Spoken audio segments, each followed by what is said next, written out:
اعوذ باللہ من الشیطان الرجیم بسم اللہ الرحمن الرحیم۔ عزیزان من، آج تقریب جس نادرہ روزگار ہستی کی یاد میں منعقد کی گئی ہے، اس کا نام ہمارے محسنین ملت کی فہرست میں سر عنوان آتا ہے، اس لیے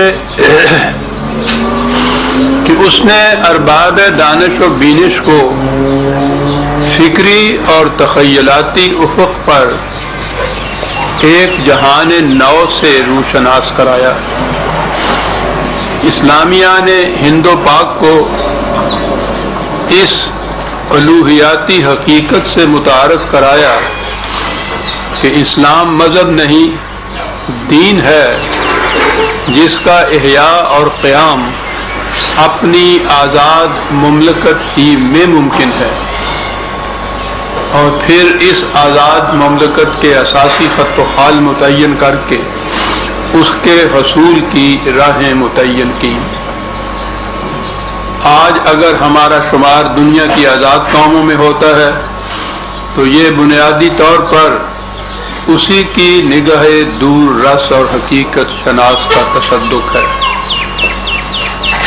اور اگر اس خطہ زمین میں کبھی صحیح اسلامی مملکت کا قیام عمل میں آیا تو وہ بھی اسی قرآنی مفکر کے تصورات کی رہین منت ہوگی۔ خدا رحمت کو نہ دیں عاشقان پاک کی نظرات۔ علامہ اقبال کا تعارف بالعموم ایک شاعر کی حیثیت سے ہوتا ہے۔ اسے بڑے سے بڑا خطاب جو دیا گیا وہ شاعر مشرق تھا، یا ذرا بلند علمی طبقے میں ایک مفکر یا فلاسفر کی حیثیت سے۔ ٹھیک ہے، شاعر بھی تھے، فلاسفر بھی، لیکن وہ اسے جانتے تھے کہ شاعر ہوں یا فلاسفر، وہ اپنے افکار کی دنیا میں غرق رہتے ہیں، انسان کی عملی زندگی سے اور اس زندگی کے مسائل سے انہیں کوئی سروکار نہیں ہوتا۔ شاعر کے متعلق تو انہوں نے یہ کہہ دیا کہ افکار میں سرمست، نہ خوابیدہ نہ بیدار، اور مفکر اور فلاسفر کو یہ تنبیہ کی کہ اگر نہ سیل ہوں تجھ پر زمین کے ہنگامے، بری ہے مستی اندیشہ ہائے افلاکی۔ اس کی توجہ زمین کے ہنگاموں پر تھی، اور چونکہ ہماری قوم صدیوں سے جذباتی واقع ہوئی ہے، زمین کے ہنگاموں سے اس کو سروکار نہیں رہا۔ ہمیں بھی وہی اقبال پسند ہے کہ جسے زمین کے ہنگاموں سے واسطہ نہ ہو، شاعر ہو فلاسفر ہو، اس سے زیادہ کچھ نہیں ہو۔ اقبال کی فکر کا سرچشمہ خدا کی کتاب تھی، اور خدا کی کتاب کی کیفیت یہ ہے کہ وہ آتنا فی الدنیا حسنۃً پہلے کہتا ہے، وفی الآخرۃ حسنۃً اس کے بعد کہتا ہے۔ وہ مومن کے لیے اس دنیا کی خوشگواریاں سب سے پہلے ضمانت دیتا ہے، اور اسی کے تسلسل میں پھر جسے آخرت کی زندگی کہا جاتا ہے اس کی خوشگواریاں اور شادابیاں بھی گناتا ہے۔ یہ اصل میں یہاں کی زندگی اور آخرت کی زندگی محض سمجھانے کے لیے ہم نے اس کو دو حصوں میں بانٹ رکھا ہے، ورنہ زندگی تو ایک مسلسل جوئے رواں ہے، ایک بہنے والی ندی ہے، یہاں سے وہاں تک مسلسل جاتی ہے، اور یہ ظاہر ہے کہ کسی ندی میں اگر سامنے کا پانی غلیظ ہو، گدلا ہو، تو ہو نہیں سکتا کہ ذرا آگے چل کر وہ پانی صاف اور معطر نظر آ جائے۔ وہ تو جس قسم کا اس وقت سامنے کا پانی ہے وہی پانی آخر تک جائے گا۔ اسی لیے قرآن کریم نے یہ کہہ دیا کہ من کان فی ہذہ اعمی فہو فی الآخرۃ اعمی، یہاں کا اندھا وہاں کا بھی اندھا ہی ہوگا۔ یہی وہ حقیقت ہے جسے اقبال نے ان الفاظ میں بیان کیا کہ وہ کل کے غم و عیش پہ کچھ حق نہیں رکھتا جو آج خود افروز و جگر سوز نہیں ہے۔ وہ قوم نہیں لائے کہ ہنگامہ فردہ جس قوم کی تقدیر میں امروز نہیں ہے۔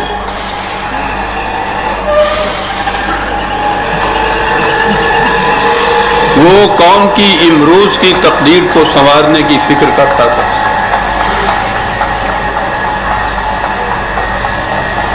اور اسی کے تسلسل میں جب قرآن کی روح سے تقدیر کی امروز جو ہے سنورے گی تو پھر اس کا مستقبل اس دنیا میں بھی اس کے بعد کی زندگی میں بھی سنورا ہوا ہوگا۔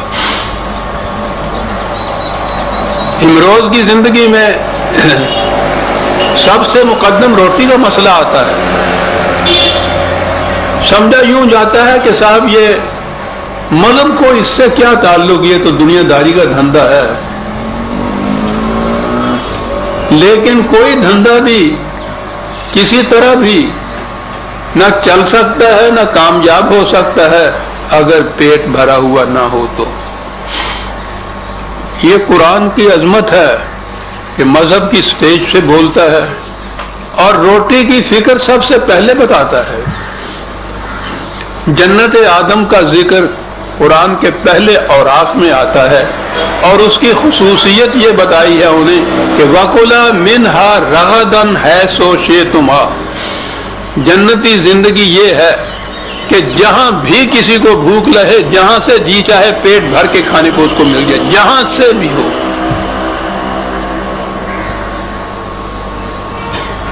یہ کیفیت ہے جنت کی زندگی کی، اور وہ اسلامی مملکت یا قرآنی نظام اسے کہتا ہے جہاں جنت کی کیفیات اسی زندگی میں ہمارے سامنے ہوں۔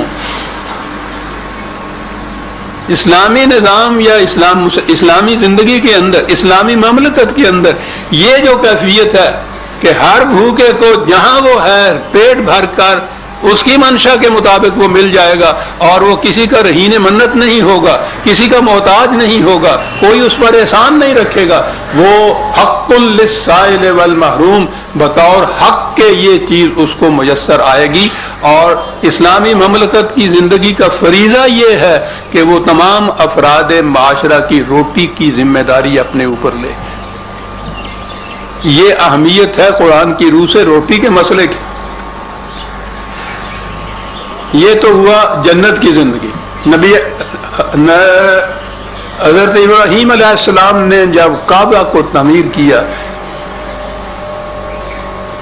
خدا کا پہلا گھر جسے کہا گیا ہے، اس گھر کی تکمیل کے بعد جو دعا مانگی ہے انہوں نے، آپ اندازہ لگائیے کہ ابراہیم علیہ السلام اور اسماعیل علیہ السلام معماران حرم خدا کے گھر کی تکمیل کی۔ اس تکمیل کے بعد آپ سوچ سکتے ہیں کہ جو دعا ہوگی وہ کتنی مقدس، کتنی برتر، کتنی بلند، کتنی اعلیٰ تعلیم وہ دعا ہوگی۔ اور وہ دعا یہ تھی کہ وَارْزُقْ أَهْلَهُ مِنَ الثَّمَرَاتِ، اے مولا میں نے اپنے گھر کی اولاد میں سے یہاں بسا دیا ہے، ان کو وادی غیر ذی زرع ہے، ایسا انتظام کیجئے کہ ان کو ہر طرح سے روٹی ملتی رہے یہاں۔ یہ دعا کی جا رہی ہے، اور اس کے بعد پھر تشریح کی جا رہی ہے اس جنت کی زندگی کی، یہ کہہ کر کہ یاد رکھیے انا لک اللہ تجوع فیہا ولا تعرا وانا کا لا تظمأ فیہا ولا تضحا۔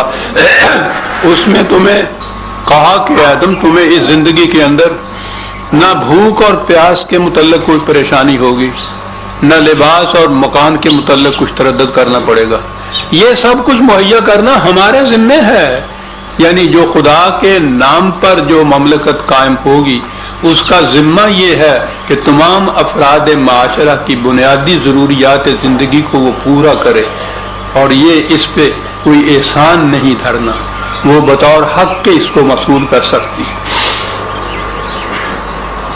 قرآن کریم میں آپ دیکھیے شروع سے آخر تک اس مسئلے کو بڑی اہمیت دی گئی ہے۔ قوموں کی زندگی میں وہ یہ کہتا ہے کہ ایک قوم تھی، اس کو چاروں طرف سے رزق آتا تھا، اطمینان بھی تھا اس کا، اس کو یاتیہا رزقہا رغدن من کل مکان، اور اس کے بعد کہا ہے کہ جب انہوں نے اس سے کفران برتا، جو کچھ ان کو ملا تھا، کفر کے معنی ہوتا ہے چھپا کے رکھ لینا دوسروں سے۔ ہر صاحب قوت نے کوشش کی کہ جو کچھ اس کو ہاتھ میں آتا ہے لے اور دبا کے رکھ دے۔ جب اس نے یہ کیفیت کی، یہ کیفیت ہوئی اس قوم کی، فَأَذَاقَ اللَّهُ الْعَذَابَ اللَّهُ لِبَاسَ الْجُوعِ وَالْخَوْفِ، تو اس قوم پر خوف اور بھوک کا عذاب طاری ہو گیا۔ گویا بھوک اور خوف خدا کا عذاب ہے جو کسی قوم پر طاری ہو جائے۔ اس کے مقابلے میں امن، اطمینان اور بھوک سے بے نیازی، یہ ہے جو اس قوم کی کیفیت جس پر خدا کا انعام ہو۔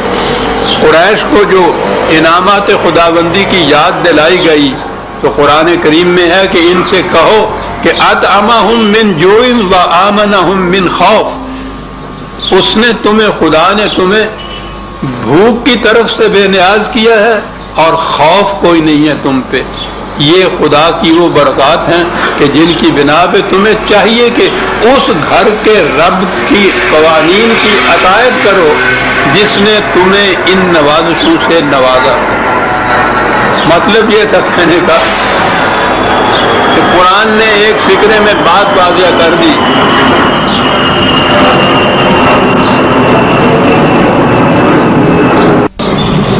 چار لفظوں میں یہ ابدی اصول واضح کر دیا کہ من اعرض عن ذکری فإن لہ معیشۃ ضنکا، جو بھی ہمارے قوانین سے اعراض برتے گا اس کی روزی تنگ ہو جائے گی۔ اب آپ غور فرما لیجئے کہ روٹی کے مسئلے کو قرآن نے کتنی اہمیت دی ہے۔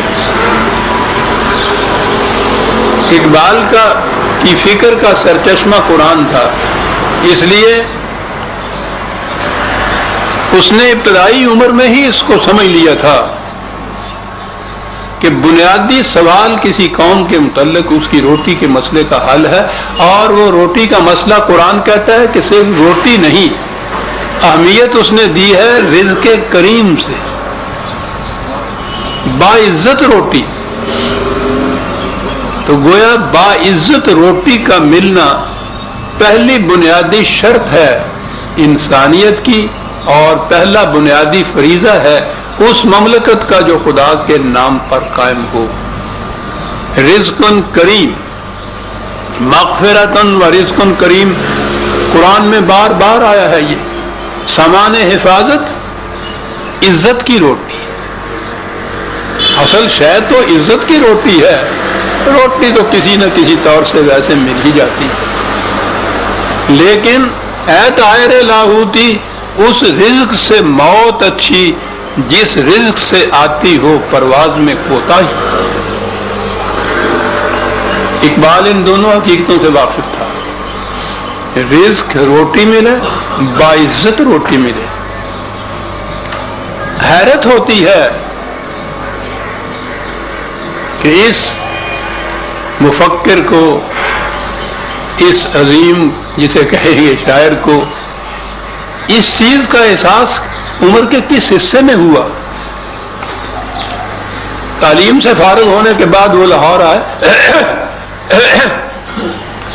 یہاں وہ پروفیسر تھے، ابتدائی بات ہے، فلسفے کے وہ اسٹوڈنٹ رہے۔ پہلی کتاب جو انہوں نے 1903 میں لکھی وہ تھا علم الاقتصاد، اس کا نام، اکنامکس پر۔ فلسفے کے اسٹوڈنٹ ہیں اور پہلی کتاب اپنی لکھتے ہیں اقتصادیات پر۔ اس وقت ان کی عمر یا تو کہیے کہ 30-32 برس کی تھی، ورنہ ان کی پیدائش کے متعلق کچھ تھوڑا سا اختلاف ہے، 25-26 سال کی تھی۔ اس سال کی عمر میں پہلی کتاب جو وہ لکھتے ہیں تو وہ علم الاقتصاد ہے. اس کے دیباچے میں وہ لکھتے ہیں، بڑا اہم ہے وہ دیباچہ.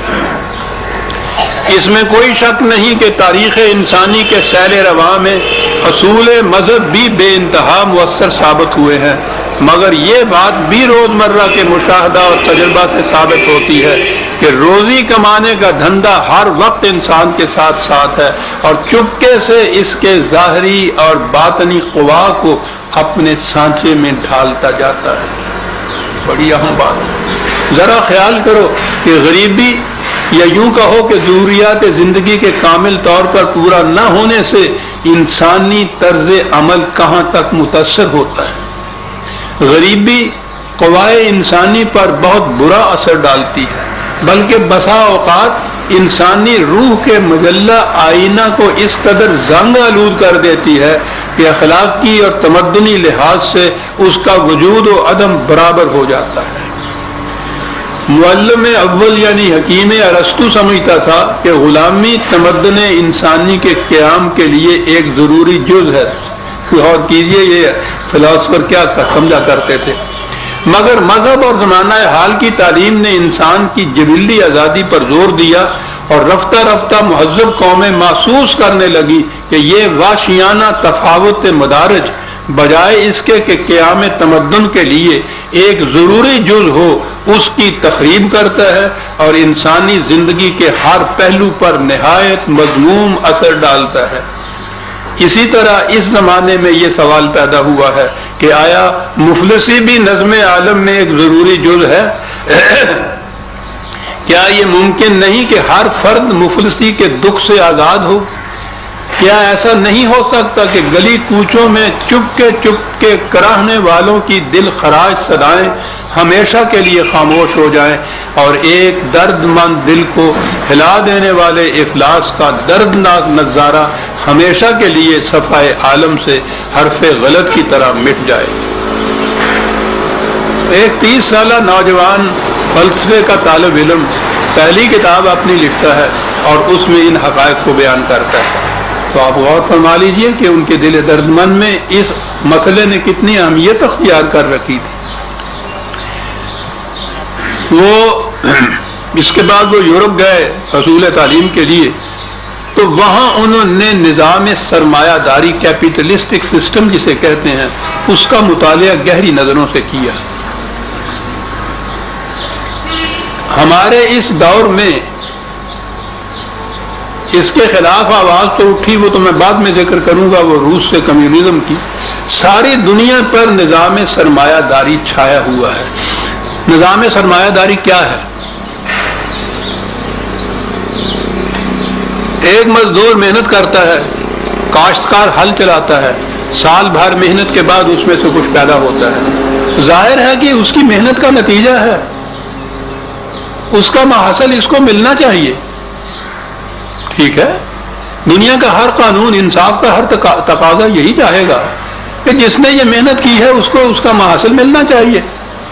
لیکن نہیں، ایک نظام اور ہے. وہ نظام یہ ہے، کوئی شخص کسی طرح سے کچھ دولت اکٹھی کر لیتا ہے، دولت اکٹھی کر کے ایک ٹکڑا زمین خرید لیتا ہے یا اس کو پھر وراثت میں وہ مل جاتا ہے، اس زمین کا مالک ہو جاتا ہے. خدا کی پیدا کردہ زمین جو تمام نوع انسانی کے لیے ذریعہ معاش تھی، زندگی کی رزق کا ذریعہ تھی، اس کا وہ مالک بن جاتا ہے. مالک کیا ہے؟ وہ 4 پیسے جو اس نے جمع کیے، کسی طرح اکٹھے کیے، چھینے جھپٹے کسوٹے اور اس سے ایک قطعہ زمین خرید لیا. اب اس زمین پہ وہ مزارع کاشتکار سال بھر محنت کرتا ہے جو اس کے محصل کا واحد مالک ہونا چاہیے. یہ شخص جس نے 4 پیسے دے کے وہ قطعہ زمین خریدا تھا، اس کی محنت کے محصل میں سے آدھا بلکہ آدھے سے زیادہ لے جاتا ہے. اس سے زیادہ روپیہ ہے تو فیکٹری لگا لیتا ہے. آپ گھر میں بیٹھا ہوا ہے، دفتر میں کرسی پہ بیٹھا ہوا ہے، ٹیلی فون رکھا ہوا ہے اور 1000 مزدور وہاں کام کر رہا ہے. جو کچھ اس کارخانے سے پیدا ہوتا ہے وہ ان مزدوروں کی محنت سے پیدا ہوتا ہے. لیکن ان کی محنت سے ان مزدوروں کو اس طرح سے اتنا بھی نہیں ملتا کہ جن سے ان کے بچوں کا پیٹ پل جائے. ملتا بھی ہے تو گداگروں سے ملتا ہے. وہ جو پہلا روپیہ جس نے اکٹھا کر کے یہ لگا رکھا تھا، ان کی محنت کا سارا سرمایہ محصل وہ لے جاتا ہے. اسے کہتے ہیں نظام سرمایہ داری. یعنی سرمایہ کیپٹل جو ہے اس کا معاوضہ ملتا ہے، محنت کا معاوضہ نہیں ملتا. محنت کا معاوضہ اتنا ہی جتنا یہ سرمایہ دار چاہے کہ اس کو دیا جائے. یہ تھا نظام سرمایہ داری جس کا گہری نظر سے مطالعہ کیا اقبال نے یورپ میں اپنی تعلیم کے دوران، اور عمر بھر پھر وہ اس نظام سرمایہ داری کے خلاف جہاد کرتا رہا، کیونکہ اس کے خلاف سب سے پہلا جہاد قرآن کریم نے کیا تھا. قرآن کریم نے آ کر یہ بتایا کہ انسانیت کے طوق و سلاسل جن میں یہ جکڑا چلا آ رہا ہے وہ تین چیزیں ہیں. انسانوں کی انسانوں پر حکومت، خواہ اس کی کوئی شکل، عہد قدیم کی شاہنشاہیت ہو، ڈکٹیٹرشپ ہو، آمریت ہو، یا مغرب کی جمہوریت ہو، انسانوں کی انسانوں پر حکومت. قرآن نے کہا کہ یہ قطعاً حرام ہے. سروری زیبا فقط ایک ذات بے حمدہ کو ہے، حکمراں ہے ایک وہی، باقی بتان آزری ہیں. دوسری چیز نظام سرمایہ داری، کہ کسی طرح سے کچھ روپیہ اکٹھا کیا اور پھر محنت کشوں کی محنت کا جو محصل ہے اس میں برابر کے نہیں زیادہ وارث بن گئے، حصے دار بن گئے، سب بیٹھے ہوئے کچھ کام نہیں کر رہے. حالانکہ قرآن نے کہا تھا کہ لیسا للانسان الا ما سعی. معاوضہ محنت کا ہو سکتا ہے، سرمایہ کا نہیں ہو سکتا. قرآن نے اس کی جڑ کاٹی. یہ دونوں چیزیں جو ہیں، شخصی حکومت اور سرمایہ داری، یہ پنپتی ہے برہمنیت کے سر پر، پریسٹ ہوڈ کے سر پر، مذہبی پیشوائیت کے سر پر. حیران ہوں گے آپ یا دنیا بھی کہ ان کو اس سے کیا تعلق ہی تو ہے. کسی قسم کا مستبد حاکم ہو، کتنا ہی وہ ظلم و ستم کرے، اس کے متعلق ممبر پہ کھڑے ہو کے اس کے لیے اس کے حق میں دعائیں مانگی جاتی ہیں، اور عوام کو کہا جاتا ہے کہ یہ اس کا ذمہ دار نہیں ہے، یہ سب کچھ خدا کی مرضی سے ہوتا ہے. اس کے خلاف زبان پر حرف شکایت لانا تو ایک طرف، دل میں بھی اس کے خلاف کسی قسم کی گریز پیدا کرنا، خدا کو چیلنج دینا ہے، اس کے بدلے مقابل کھڑے ہونا ہے. دیکھنا کبھی ایسا نہ کرنا. جہاں تک نظام سرمایہ داری کا تعلق ہے، واز پہ واز گئے جاتے ہیں کہ وہ جسے چاہے غریب کرے، جسے چاہے امیر کرے. رزق خدا کے ہاتھ میں ہے صاحب. اگر وہ کسی کو بھوکا رکھتا ہے تو مرضی ہے مولا برہما اولا سا، خدا کی مرضی ہے ایسا رہنا. بالکل اس کے خلاف جد و جہد کچھ نہ کرنا بھائی. خدا کے خلاف یہ چیلنج ہو جائے گا، کوئی بات نہیں. یہ امیر اتنے چند روزہ دنیا ہے، یہ دنیا کے کتے ہیں، ان کو ناچ لینے دو. عاقبت کی جنت تمہارے حصے میں ہے. اور وہ کہہ رہا ہے کہ من کانا فی ہذہ اعمی فہو فی الآخرۃ اعمی.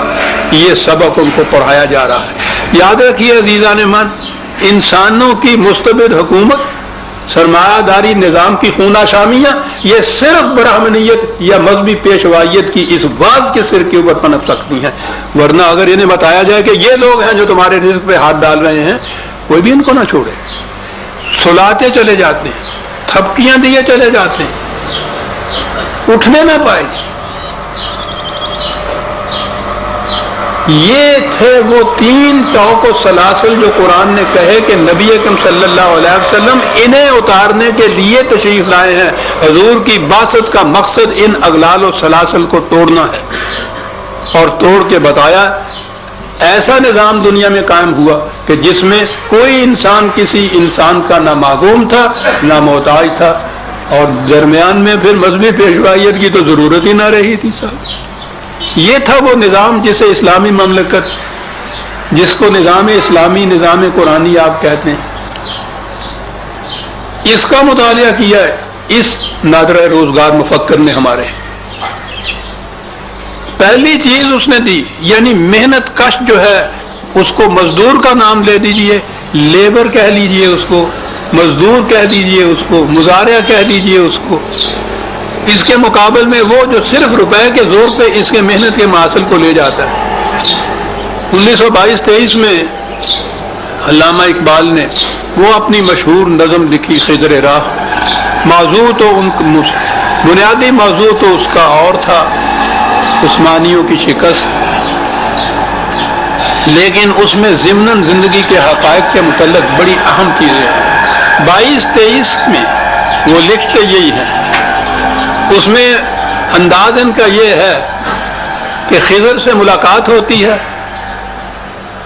اس سے یہ کچھ سوال کرتے ہیں، وہ اس کا جواب دیتے ہیں۔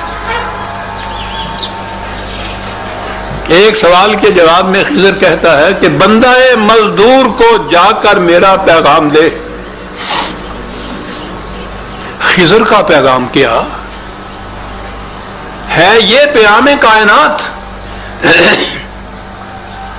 پوری کائنات کا یہ پیغام ہے۔ مزدور کو جا کر یہ پیغام دو کہ اے کہ تجھ کو کھا گیا سرمایہ دار ہیلا گر، اے کہ تجھ کو کھا گیا سرمایہ دار ہیلا گر، شاخ آہو پر رہی صدیوں تلک تیری برات۔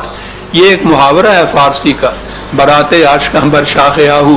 ناممکن بات جو ہو تو اس کے لیے یہ بولا جاتا ہے، دستے دولت آفری کو، دولت پیدا کرنے والا جو ہے اس کے ہاتھ کو مزد یوں ملتی رہی، اہل ثروت جیسے دیتے ہوں غریبوں کو زکات۔ اس کی محنت کا محاصل ہے، وہ ڈھیر لگا ہوا ہے، یہ محتاجوں، غریبوں، فقیروں، گداگروں کی طرح سمٹ کر بے کسی کے عالم میں بیٹھا ہے، کھڑا ہے کہ جو کچھ یہ عطا کر دیں گے ان کا کرم ہے صاحب۔ مزدور دن بھر محنت کر کے شام کو یوں کھڑا ہوتا ہے اس کے دروازے کے اوپر جیسے بھیک مانگ رہا ہے۔ وہ کہتا جاؤ جاؤ آج نہیں کل دیں گے مزدوری۔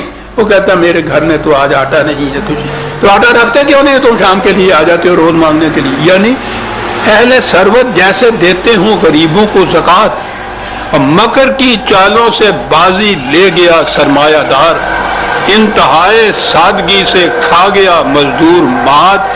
اور اس کے بعد پیغام یہ ہے، اٹھ کہ اب بزم جہاں میں جہاں کا اور ہی انداز ہے، مشرق و مغرب میں تیرے دور کا آغاز ہے۔ سن 22-23 میں یہ شخص کہہ گیا ہے۔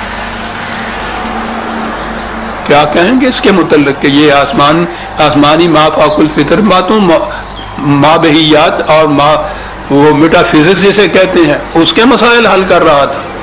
22-23 میں کہہ رہا ہے مزدور کو کہ اٹھ کے اب بزم جہاں میں اور ہی انداز ہے، جہاں کا اور ہی انداز ہے، مشرق و مغرب میں تیرے دور کا آغاز ہے۔ آپ دیکھتے ہیں کہ آپ ساری دنیا کے اندر لیبر کس طرح سے کسی نہ کسی حد تک جاگ اٹھی ہے، اٹھ کھڑی ہوئی ہے۔ 22 میں کوئی اس کا تصور نہیں کر سکتا تھا کہ ایسا بھی ہو سکے۔ اسی زمانے میں روس سے کمیونزم کی آواز اٹھی۔ کمیونزم کے اندر جتنے اسقام تھے، جتنی کمزوریاں تھیں، ان کو تو ایک ایک کر کے بعد میں اقبال نے خود گنایا اور کہا کہ یہ کامیاب نہیں ہو سکتی۔ لیکن یہ جو اس کا بنیادی اصول تھا کہ نظام سرمایہ داری کا ہم نے تختہ الٹ دینا ہے، یہ وہ چیز تھی کہ اقبال کو یہ بات پسند آئی کہ اس سے دنیا کے نظام میں کچھ تبدیلی آ سکتی ہے۔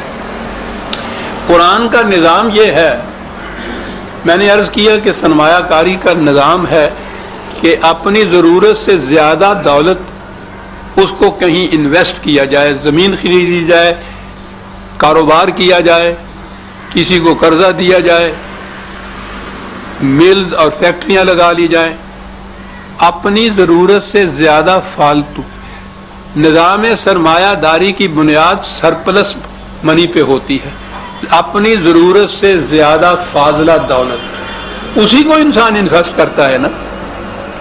قرآن کریم کا نظام یہ ہے، یسألونک ماذا ینفقون قل العفو، یہ پوچھتے ہیں تجھ سے اے رسول کہ ہم کتنا دوسرے محتاجوں، معذوروں، ضرورت مندوں کی مدد کے لیے دے دیں۔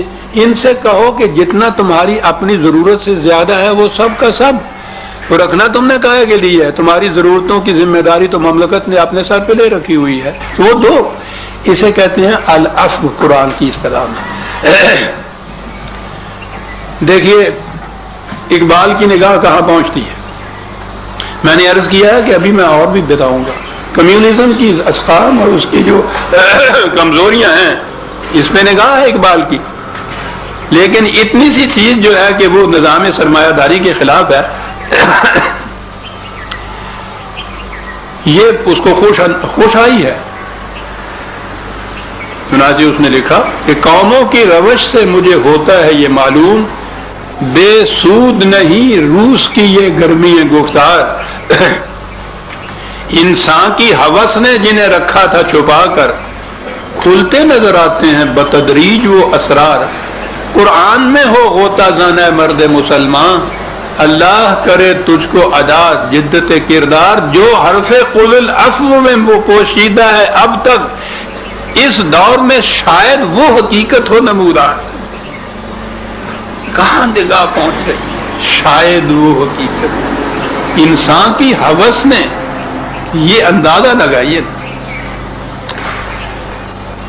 یہ چیز جو ہے میں نے عرض کیا کہ وہ کمیونزم کے خلاف، اس کی کمزوریوں کے خلاف اسی زمانے میں اقبال نے جہاد کیا تھا، اور اسے کہا تھا کہ اے کہ میں جوئی نظام عالم جستئی اورا اساس محکم، اتنا بڑا انقلاب لانے کا تو دعویٰ کر رہا ہے، اتنی عظیم عمارت جس بنیاد کے اوپر قائم ہوگی اس بنیاد کو بھی تم نے تلاش کیا ہے، تمہارے پاس وہ بنیاد نہیں ہے. اور اس نے کہا تھا کہ وہ بنیاد تمہیں قرآن کے اندر ملے گی. صاحب کمیونزم کا معاشی نظام جو قرآن کی بنیادوں کے اوپر ہو، وہ ہوگا قرآن کا معاشی نظام جسے کہا جاتا ہے. خیر، اسی سلسلے میں روس کے سلسلے میں ہی اس زمانے میں نظر آتا ہے کہ اقبال جو کچھ کہتے تھے ان کے حوالے سے یہ بات کہتے چلے جاتے تھے.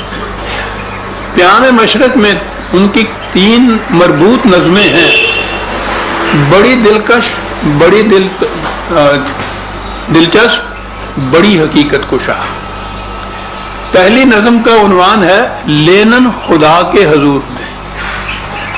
لینن تو آپ کو معلوم ہے مارکس کا جانشین، بلکہ یوں کہیے کہ کمیونزم کے نظام کا سب سے اعلیٰ ستون، خدا کا منکر، وحی کا منکر، حضور رسالت کا منکر، ہر چیز کا انکار کرنے والے ہیں یہ لوگ. تو وہ خدا کے حضور جا رہا ہے، وہاں جا کے خدا سے کچھ شکایت کرتا ہے. وہ اصل میں لینن کی شکایت نہیں ہے. جتنے غریب یہاں ستائے ہوئے ہیں نظام سرمایہ داری کے، وہ ان کے دل کی دھڑکن کی آواز ہے جو لینن کی آواز میں وہ کہتا ہے. کبھی کبھی تو آپ نے بھی یہ سنا ہوگا اور دل میں بات آتی ہوگی، کبھی کبھی کیوں آپ تو عام طور پہ آتی ہوگی کہ یا اللہ یہ لوگ، ان کے کتوں کو وہ کچھ میسر ہے جو ہمارے بچوں کو میسر نہیں ہے. یہ کیا انصاف ہے تیرا کہ ہم صرف صبح سے شام تک مر جاتے ہیں محنت کرتے کرتے، ایک ٹکڑا بھی نہیں ملتا ہمیں، اور یہ ہے کہ ساری عمر میں کوئی گھر سے باہر نہیں نکلتے اور عیش کرتے رہتے ہیں. یہ کیا انصاف ہے تیری زندگی میں؟ یہ آتے ہیں نا خیالات. اقبال کا انداز بھی انوکھا ہے. فطرت کی بڑی کرم گزری تھی اس شخص کے اوپر کہ حقائق کو سمجھنے کے لیے نگہ دور رس بھی دی، اور اس کو بیان کرنے کو اسلوب بھی اتنا نادر اور دلچسپ اور دلکش کیا جو کسی کو میسر نہیں. لینن خدا کے حضور، بجائے اس کے کہے کہ ہمارا غریب یہ کچھ کہہ رہا ہے، لینن خدا کے حضور میں جاتا ہے. اور وہ اس لیے کہ ذرا تھوڑا سا بے باک ہونا چاہتا تھا یہ اس شکوے میں، اس گلے میں جو خدا کے حضور یہ پیش کرتا، تو یہ لینن ہی کہہ سکتا تھا. میں عرض کرتا ہوں کہ کبھی ہوتی اقبال بھی میں درس میں کمی لاتا تو میں عرض کرتا یہ شخص کیا کچھ کہہ گیا ہے. قرآن پہ اس کی نظر تھی. ہاں تو بات یہ تھی کہ ذرا جرت سے بات کہنے کی تھی، تو وہ لینن جیسا ملحد اور خدا کا منکر ہی کہہ سکتا تھا نا. کیا کہا یہ کہ وہ کون سا آدم ہے کہ تو جس کا ہے معبود. لینن کہہ سکتا تھا وہ کون سا آدم ہے کہ تو جس کا ہے معبود، وہ آدم خاکی کہ جو ہے زیر سماوات. یہ انسان، یہ بندے جو یہاں بستے ہیں، میں پوچھنا چاہتا ہوں کہ تو ان میں سے کس کا خدا ہے؟ مشرق کے خداوند سفیدان مرفرنگی، مغرب کے خداوند درخشندہ فلزات۔ مغرب کے خدا تو دولت فرمایا، مشرق کے خدا یہ مغرب کی چٹی چمڑی والے، یہ تو یہ ہو گیا مشرق و مغرب، یہ تو بٹ گئے، ان کے تو یہ خدا ہو، تو کس کا خدا ہے؟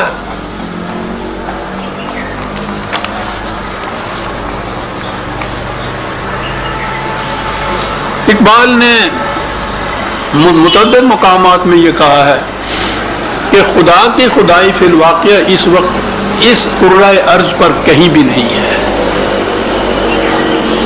خواہ وہ مسلمان کے نام سے مملکتیں قائم ہوں یا وہ کفار کے نام کی سیکولر مملکتیں قائم ہوں، خدا کی خدائی کہیں نظر نہیں آتی۔ مغرب سے تو بیگانہ، مشرق ہما افسانہ، وقت است کے در عالم نقش دیگر انگیزی۔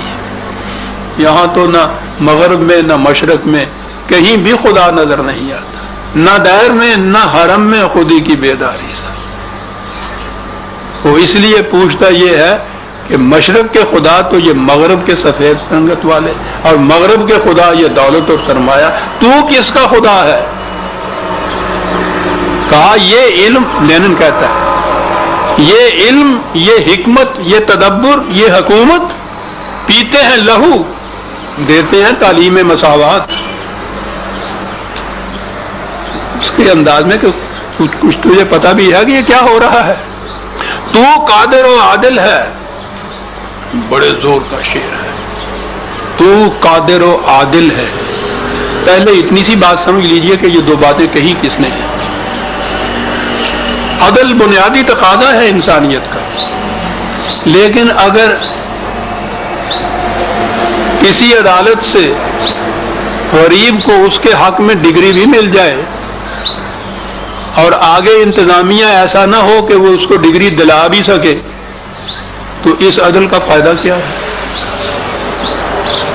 عدل وہی عدل ہے کہ وہ فیصلہ کرے انصاف کے مطابق، قرآن کی روح سے قرآن کے مطابق، اور اس فیصلہ کو بروئے کار لانے کی اس میں قوت بھی ہو۔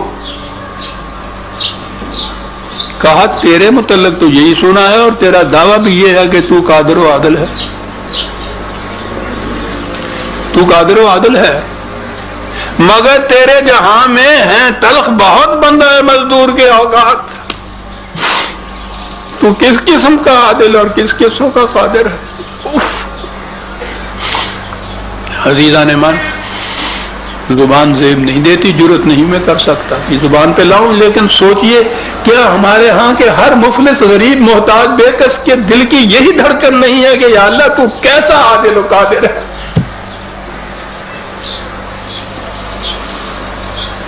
مگر تیرے جہاں میں ہے تلخ بہت بندہ ہے مزدور کی اوقات۔ اور آخر میں وہ کہتا ہے کہ کب ڈوبے گا سرمایہ پرستی کا سفینہ؟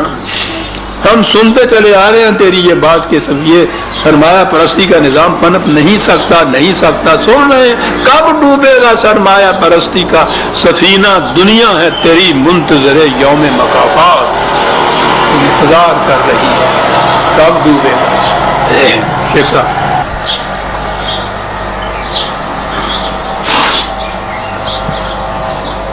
آدھا بھی ہوا ہے۔ قصہ آدم کسی ایک جوڑے کا قصہ نہیں ہے، میاں بیوی کا قصہ نہیں ہے، وہ خود آدم کی ہی ایک تاریخ ہے جو تمثیلی انداز میں بیان کی گئی ہے۔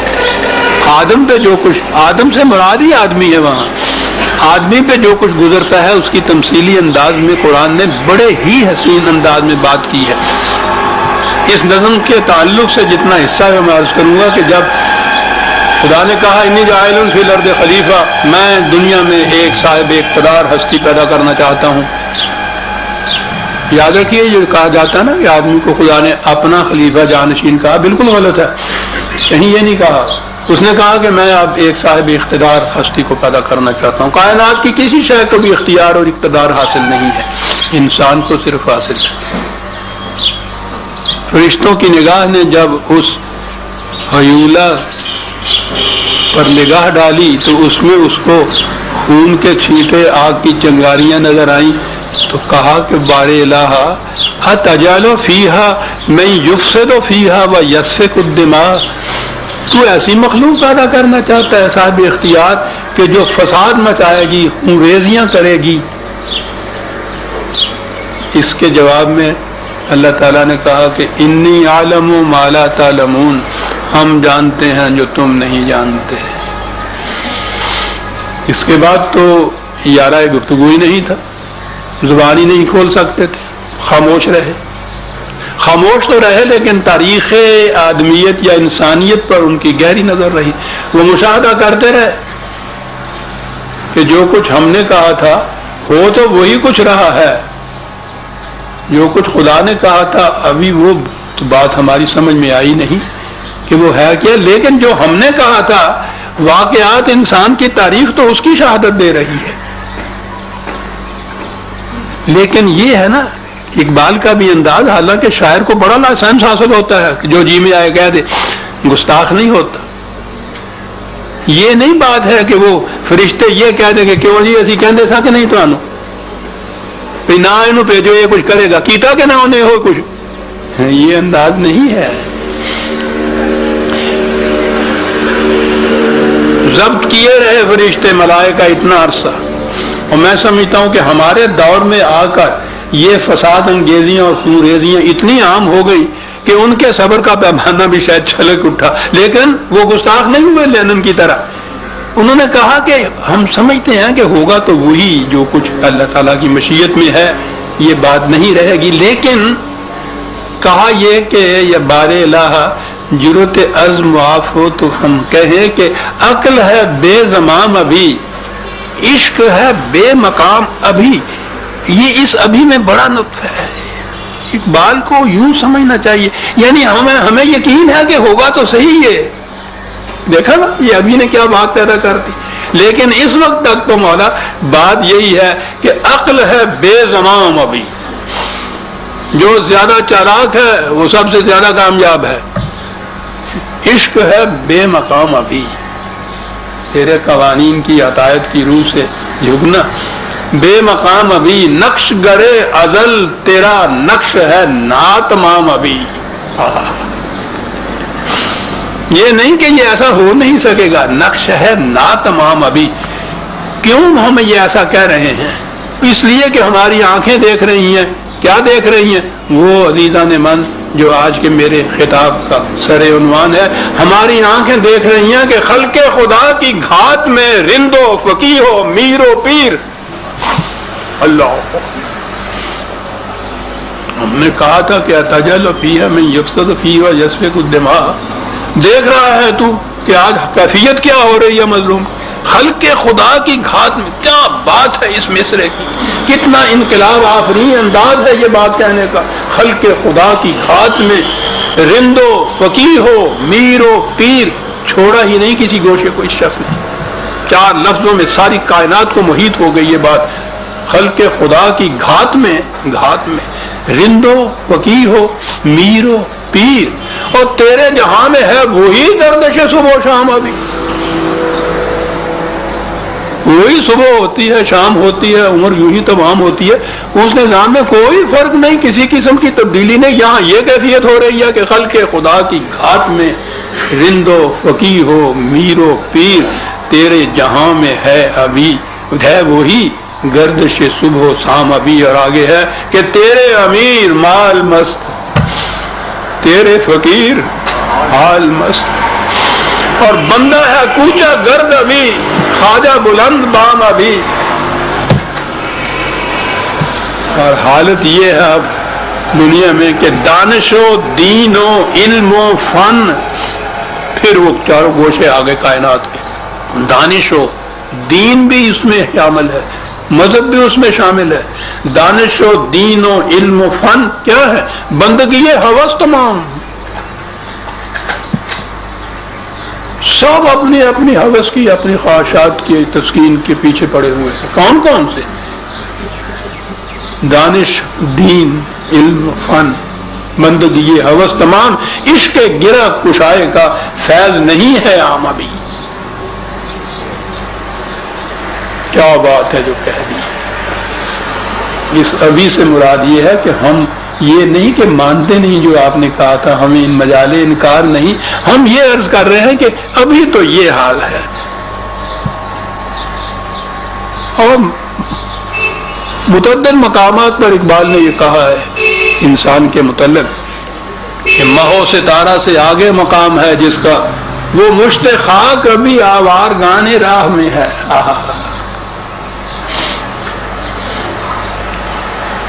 قیام مشرق میں نہیں، بال جبریل میں تو ایک مقام پہ ایک شعر ایسا کہا ہے کہ میرے تو کلیجے سے ہونٹ نکل جاتی ہے جب میں سنتا ہوں کہ حرم کے دل میں سوزے آرزو پیدا نہیں ہوتا کہ پیدائی تیری اب تک حجاب آمیز ہے صاحب.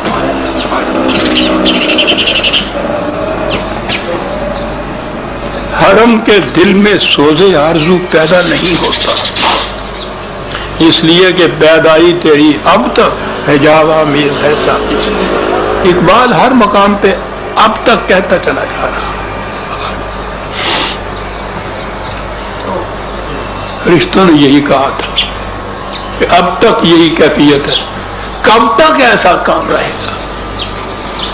یہ جو نظام حق و باطل کی کشمکش ہے، قرآن نے اس کا ایک فلسفہ بتایا ہے کہ باطل کے نظام نے آخر الامر مٹنا ہوتا ہے، حق کے نظام نے کامیاب ہونا ہوتا ہے، لیکن اس کے لیے ایک وقت لگتا ہے اور اس وقت کی رفتار بڑی سست ہوتی ہے.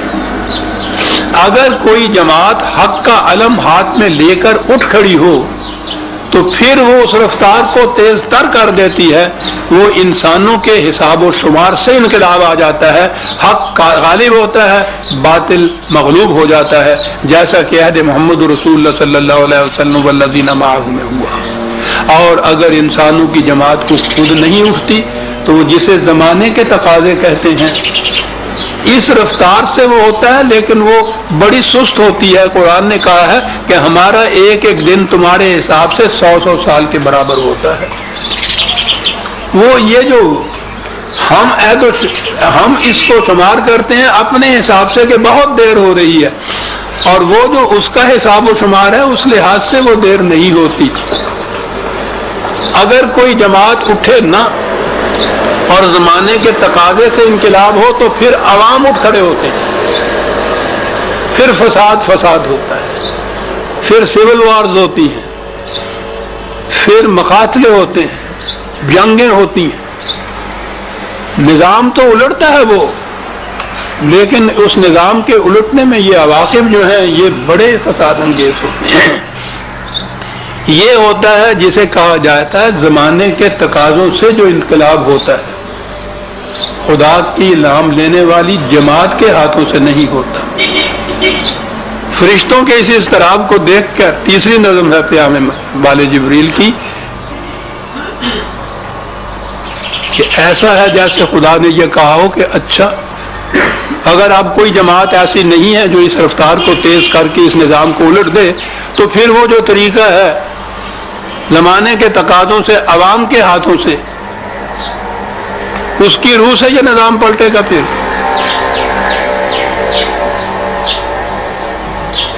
اس کے لیے جو اگلی نظم ہے نا اس کے معنی یہ ہیں کہ یہ کہا کہ اگر یہ چیز ہے تیز چاہتے ہو پھر تو وہ تو عوام کے ہاتھوں سے ہوگا، تو کہا کہ اٹھو میری دنیا کے غریبوں کو جگا دو، کاخ عمرا کے در و دیوار ہلا دو، گرماؤ غلاموں کا لہو سوز یقین سے، کنجش کے فرو مایا کو شاہی سے لڑا دو، اور جس کھیت سے دہقاں کو میسر نہیں روزی اس کھیت کے ہر خوشہ گندم کو جلا دو. وہ ہمارے ہاں کے کمیونسٹ کسی دور میں اس شعر کو لیے پھرتے تھے اور کہتے تھے دیکھو اقبال بھی کہتا ہے جلاؤ گھراؤ. اقبال نہیں یہ کہہ رہا، وہ کہہ یہ رہا ہے کہ اگر حق پرستوں کی کوئی جماعت اٹھ کے انقلاب برپا نہ کرے گی تو پھر عوام بےتابی سے اضطراب سے اٹھ کے یہ کچھ کر دیں گے جو ہم کہہ رہے ہیں. اور اس کے لیے جو کہا کہ یہ کرو، مزدور سے کہو، دہقان سے کہو کہ اٹھو اور یہ انقلاب برپا کرو، اس کے لیے وہ جو میں نے عرض کیا ہے کہ باطل کا نظام مذہبی پیشوائیت کی استمداد کے بغیر قائم ہی نہیں رہ سکتا، اس کی طرف نگاہ گئی اور فرشتوں سے کہا کہ اب کرنے کا کام یہ ہے کہ کیوں خالق و مخلوق میں حائل رہے پردے، پیران کلیسا کو کلیسا سے ہٹا دو۔ اصل و بنیاد کو کھیلو، یہ سب ان کی وجہ سے ہوتا ہے۔ آپ اپنے دور ملوکیت کو دیکھیے، ذہن میں بھی نہیں آتا کہ اسلام جیسا صدر اول کا انقلاب اور اس کے بعد شاہنشاہیت، آمریت، انسانوں کی حکومت وہ قائم رہی، 1000 برس سے چلی آ رہی ہے۔ کس آسرے سے؟ ممبر و محراب پہ کھڑے ہو کے یہ علماء ہمارے ہاں کے دعائیں دیتے تھے ان کے حق میں، ان کی مملکتوں کے خلد اللہ مملکہ اید اللہ بنصری وغیرہ دعائیں دیتے تھے۔ فتوے ہیں کہ بادشاہ سے ایک فقہ میں تو یہ ہے کہ قتل کے سوا کوئی جرم ایسا نہیں جس کا مواخذہ کیا جا سکے۔ دوسرا فتویٰ یہ ہے کہ یہی نہیں کہ اس دنیا میں مواخذہ نہیں کیا جا سکے گا، قیامت میں بھی بادشاہوں سے مواخذہ نہیں کیا جا سکے گا۔ یہ تھے آپ کے ہاں یہ مذہب کے علم بردار جو ممبروں پہ کھڑے ہو کے یہ فتوے موجود ہیں ان کی کتابوں میں آج بھی۔ ان کو نہ ہٹایا جائے تو نظام باطل الٹ ہی نہیں سکتا، قائم انہی کے سہارے پہ رہتا ہے۔ اسی لیے اس نے کہا کہ کیوں خالق و مخلوق میں حائل رہے پردے، پیران کلیسا کو کلیسا سے ہٹا دو۔ اور آگے کہا ہے کہ پتہ ہے کہ یہ لوگ کرتے کیا ہیں؟ حق را بسجود ہو، سنما را بطواف ہے۔ وہاں ایک سجدہ کر دیتے ہیں نماز پڑھنے کے لیے کہ اللہ میاں راضی ہو گئے، اور جا کے پھر ان کے مہانوں کا چکر کاٹتے ہیں، وہاں جا کے طواف کرتے پھرتے ہیں کہ یہ راضی ہو جائیں۔ کہنے لگے ان کی تو یہ حالت ہے۔ کیا نقشہ کھینچتا ہے یہ شخص، جو یہ شخص شعروں میں کہہ گیا ہماری آنکھیں دیکھ رہے ہیں، کائناتی حقائق ہیں جو وہ بیان کر رہا ہے۔ حق را بسجود صنم را بطواف ہے۔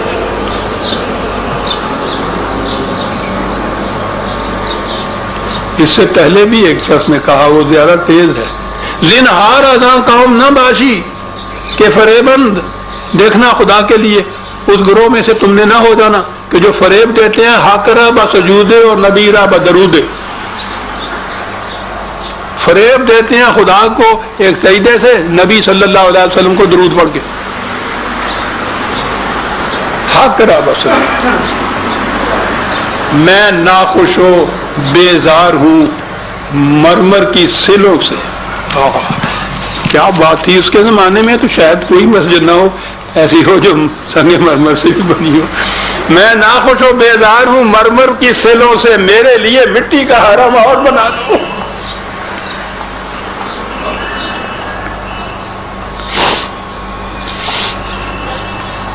یہ شریعت تک یا اہل شریعت تک ہی نہیں رہا یہ شخص، اس کی نگاہ تھی کہ طریقت یا تصوف یا پیری مریدی اس سے زیادہ گلا گھونٹنے والی ہے، ادھر بھی اس کی نگاہ گئی ہے۔ ایک نظم ہے بال جبریل ہی میں، عنوان ہے اس کا باغی مرید۔ بالآخر ایک دن تو پھر باغی ہوتا ہی ہے نا انسان۔ وہ باغی مرید میں ہے کہ ہم کو تو میسر نہیں، مٹی کا دیا بھی گھر پیر کا بجلی کے چراغوں سے ہے روشن، شہری ہو دیہاتی ہو مسلمان ہے سادہ، مانندے بتاں پوجتے ہیں کعبے کے برہمن، کعبے کے برہمن نذرانہ نہیں، سود ہے پیران حرم کا، ہر خرقہ سالوس کے اندر ہے مہاجن، میراث میں آئی ہے انہیں مسند ارشاد، زاغوں کے تصرف میں عقابوں کے نشیمن۔ ان کے متعلق کہا کہ یہ کیفیت ہو رہی ہے۔ وہی جو تھا کہ خلق خدا کی گھات میں رندو فقیہ ہو میر و پیر، ایک ایک کو لیا ہے اقبال نے۔ ہاں میں ناخوش و بیزار ہوں مرمر کی سلوں سے، میرے لیے مٹی کا حرم اور بنا دو۔ میں نے عرض کیا ہے کہ اقبال کی نگاہ تھی کہ انسانیت کے رگے خون کو چوسنے والی کون کون سی بلائیں۔ اس نے دوسری جگہ کہا ہے چار مرگ اندر پے این دیر میر۔ یہ جو سخت جان واقعہ ہوا ہے مسلمان، چار موتیں اس کے اوپر مسلط چلی آ رہی ہیں، سود خاروں، والیوں، ملاؤں، پیر۔ دیر میر بڑا سخت جان واقعہ ہوا ہے کہ اس کے باوجود ابھی تک زندہ ہے۔ اور ایک دوسری جگہ بھی یہی کہا ہے کہ مسلمان سے کہ باقی نہ رہی تیری وہ آئینہ ضمیری، اے کشتہ سلطانیوں ملائیوں پیری۔ ایک عنوان ہے بال جبریل ہی میں جس میں یہ بتاتا ہے کہ یہ جو کچھ پیدا ہوتا ہے، زمین خود جو ہے وہ کسی کی مخلوق نہیں، بندوں میں سے کسی نے اس کو پیدا نہیں کیا ہے، یہ اسی طرح سے ملی ہے خدا کی طرف سے۔ اس میں رزق کے ذخائر موجود ہیں۔ اب وہ ذخائر جو ہیں پیدا کیسے ہوتے ہیں؟ ٹھیک ہے، انسان صرف ہل چلاتا ہے، محنت کرتا ہے، بادل سے بارش برستی ہے، سورج سے حرارت اور روشنی ملتی ہے، ہوائیں ملتی ہیں، زمین سے نمی ملتی ہے، یہ ساری چیزیں ملتی ہیں۔ قرآن کریم کی ایک سورت میں یہ سارا کچھ بتانے کے بعد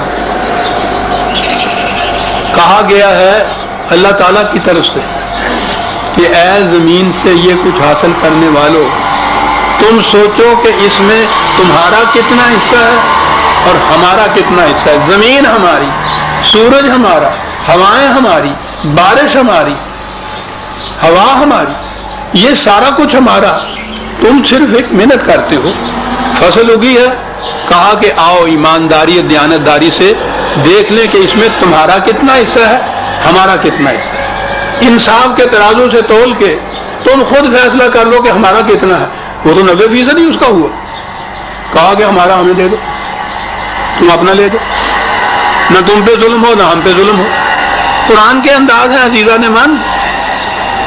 کہا کہ اللہ میاں سے کہ آپ تو کہیں سامنے آتے ہی نہیں ہیں، دیکھا ہی نہیں آپ کو، آپ کا حصہ دے کس طرح سے دے، کہاں دے؟ متاعن للمقوین، کہا بھوکوں کو دے دو، ہم تک پہنچ جائے گا۔ اقبال کہتا ہے اس سے کہ پالتا ہے بیج کو مٹی کی تاریکی میں کون دریاؤں کی موجوں سے اٹھاتا ہے سحاب، کون لایا کھینچ کر پچھم سے باد ساغگار، خاک یہ کس کی ہے، کس کا ہے یہ نور آفتاب، کس نے بھر دی موتیوں سے خوشائے گندم کی جیب، موسموں کو کس نے سکھلائی ہے خوئے انقلاب، دے خدایا یہ زمین تیری نہیں، تیری نہیں، تیرے آبا کی نہیں، تیری نہیں، میری نہیں، یہ خدا کی زمین ہے۔ الارض للہ، اس کی نگاہ اس پہ بھی تھی۔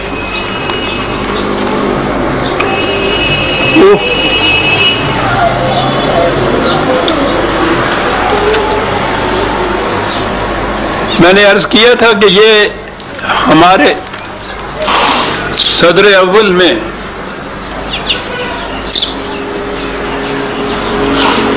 نظام خداوندی قائم ہوا،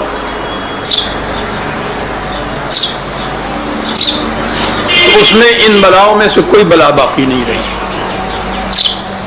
زمین کی بٹائی یا پٹے پہ دینے کے متعلق نبی اکرم صلی اللہ علیہ وسلم کی صحیح حدیث موجود ہے کہ حضور نے یہ فرمایا کہ یہ ربا کا کاروبار ہے جو تم لوگ کرتے ہو، چھوڑو اسے۔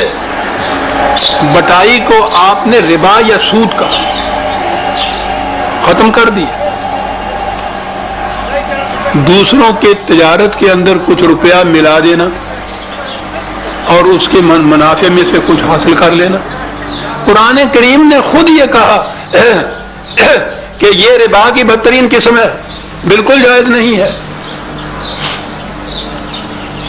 اور وہ جو تنگ دستی کا نجی معاملے میں سود ہوتا ہے اس کا تو پوچھو ہی نہیں۔ قرآن کریم نے ربا، یا میں وہ سود پھر بار بار کہتا ہوں غلط ترجمے ہیں یہ سارے، غلطی نہیں ہے، سازش ہے ادھر سے رخ ادھر پھیرنے کی۔ قرآن کریم نے ربا کے متعلق ایک یہ تو کہا ہے کہ حرام ہے، چلیے حرام تو کچھ اور چیزیں بھی کہی ہیں، کہا یہ ہے کہ اگر تم اس سے باز نہ آؤ گے تو خدا اور رسول کی طرف سے اعلان جنگ ہے تمہارے خلاف۔ یہ کسی جرم کے متعلق نہیں قرآن میں آیا، یہ اعلان جنگ تو بغاوت ہوتی ہے، کسی باغی کے خلاف ہوتا ہے۔ تو گویا نظام جو ہے یہ ربا کا، یہ بغاوت ہے اس قرآن کے نظام کے خلاف، خدا اور رسول کی طرف سے اعلان جنگ ہے۔ کیوں یہ اعلان جنگ ہوئی، کیوں بغاوت ہے؟ ایک قرآن کا نظام ہے، اس کے بالکل الرغم اس کے خلاف ایک دوسرا نظام ہے جسے نظام سرمایہ داری کہتے ہیں، تو ایک مملکت کے اندر یہ دوسرا نظام قائم کرنا بغاوت نہیں تو اور کیا ہے؟ اس لیے قرآن نے کہا کہ اگر یہ نہ کرو گے تو یہ بغاوت ہے، یاد رکھو۔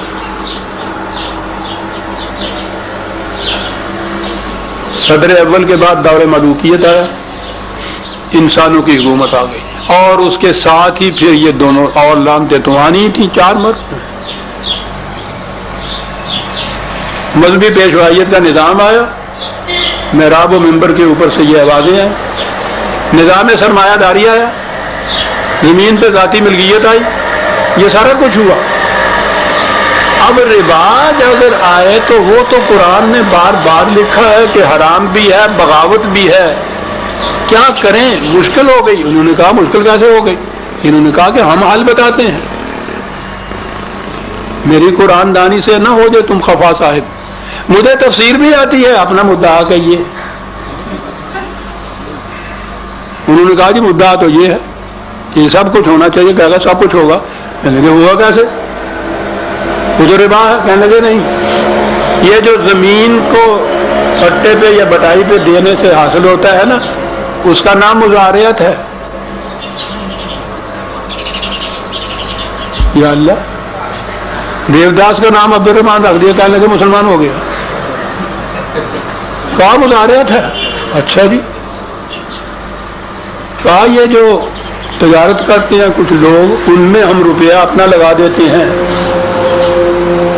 تو وہ روپیہ جو ہے وہ تو ربا ہے۔ کہنے لگے نہیں، کون کہتا ربا ہے؟ کہنے لگے کیا ہے؟ کہنے لگے مزارعت ہے، مشارکت ہے، ربا نہیں ہے، سن سنگھ نہیں ہے، عبد الرحمان ہے۔ آپ کیا سن رہے ہیں؟ یہ آپ کی شریعت بنی، اور یہ شریعت آپ کی وہ نہ مملکتیں رہی، نہ سلطنتیں رہی، نہ حکومتیں رہی، وہ تو چلی گئیں، اور یہ شریعت آپ کی اب تک چلی آ رہی ہے۔ مزارعت حلال و طیب، مضاربت حلال و طیب، مشارکت اور مضاربت یہی چیز ہوتی ہے، حلال و طیب۔ ربا حرام، وہ جو نجی طور پر کچھ ادھر سے لین دین ہے، ذرا توقف فرمائیے، میں اس کے متعلق عرض کروں گا اس کے لیے کیا کیا۔ وہ بڑی مشکل آ گئی، وہ تو سام کے منہ میں چھپکلی آ گئی، نہ نگلے بنے نہ اگلے بنے۔ میں بتاتا ہوں اس کا کیا حل۔ یہ ہے نظام کلی سرمایہ داری کا، مزارعت کا، مضاربت کا، مشارکت کا، یہ ساری چیزیں یہ چلی آ رہی ہے۔ آپ کے ہاں یہ جو فقہ کے قوانین جو کہا گیا نا کہ یہاں رائج کرو، وہ اس لیے ہے کہ اس میں یہ سب چیزیں حلال و طیب ہیں۔ اس دور میں ایک نئی چیز آئی، بینکوں میں روپیہ جمع کر کے اس کا انٹرسٹ۔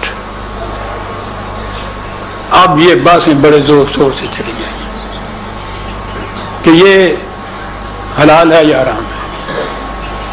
سوال تو یہ ہے کہ اگر یہ ربا ہے تو حرام ہے۔ وہ تو انہوں نے ربا کا لفظ چھوڑ دیا، ربا کی بجائے عام لفظ تو سود یا بیاج تھا، وہ جو ہندوؤں نے کہا وہ تو سود ہو گیا، وہ بھی فارسی کا لفظ، سلاد کی جگہ نماز جیسے۔ مضارعت بٹائی، انویسٹمنٹ سے منافع حاصل کرنا، مضاربت۔ اب اس کے متعلق کیا کہیں؟ اب یہ ہوا کہ انگریزی کے لفظ آیا، بڑی مدد دیتی ہے انگریزی کہ بینک انٹرسٹ جائز ہے یا ناجائز۔ کہا کہ یہ سود نہیں ہے. ارے کیا ہے؟ منافع ہے. جی منافع حلال و طیب ہے. بینک کے انٹرسٹ کے متعلق باتیں بڑی دلچسپ ہوتی ہیں. انگریزی میں دو چیزیں ہیں، ایک یوزری کہلاتی ہے، ایک انٹرسٹ کہلاتا ہے. یوزری ہوتی ہے ذرا زیادہ شرح اس میں ہوتی ہے، کچھ زیادہ نوچ کھوچ ہوتی ہے، اوپر سے بال نہیں کاٹے جاتے، ٹنڈ کیتی جاتی ہے. انٹرسٹ ہوتا ہے ذرا کم ہوتا ہے. بات ساری یہاں یہ چلتی ہے، اتنی موٹی کتابیں ہیں کہ بینک کا منافع یہ یوزری نہیں ہے، یہ انٹرسٹ ہے، لہذا حلال تو یہ بینک کا. یہ بینک کہاں سے دیتا ہے؟ جو روپیہ وہاں جمع کیا جاتا ہے وہ ان کی تجوری میں جا کے بچے تو دیتا نہیں کہ اس میں سے کچھ بچے آپ رکھ لیتے ہیں، کچھ آپ کو دے دیتے ہیں. وہ آگے دیتے ہیں قرضے کے اوپر کاروبار کرنے والوں کو، ان سے سود لیتے ہیں. وہ جتنا لیتے ہیں اس میں سے یہ آڑتی اپنا کچھ نکال لیتا ہے، باقی ان کو دے دیتا ہے. یعنی وہ ڈائریکٹلی وہاں سے ان کو نہیں ملتا، اس تسلس کے ذریعے سے ملتا ہے. یہ حلال و طیب بینک کا انٹرسٹ. ربا کی ہر شکل حلال آپ کے، اور اس سے بھی آگے چلے ہوئے. اور آپ کو معلوم ہے کہ بینک میں سے جو وہ انٹرسٹ کی رقم ہوتی ہے اس میں سے کچھ کاٹ لیا جاتا ہے، اس کو زکوٰۃ کہا جاتا ہے. یہ جو زور دیا جاتا ہے نا کہ فقہ کے قوانین رائج ہونے چاہیے یہاں، وہ اس لیے دیا جاتا ہے کہ فقہ کے قوانین میں یہ سب چیزیں جائز ہیں. قرآن تو اس میں آتا ہی نہیں. جتنا بھی کسی شخص کو بغیر محنت کیے ہوئے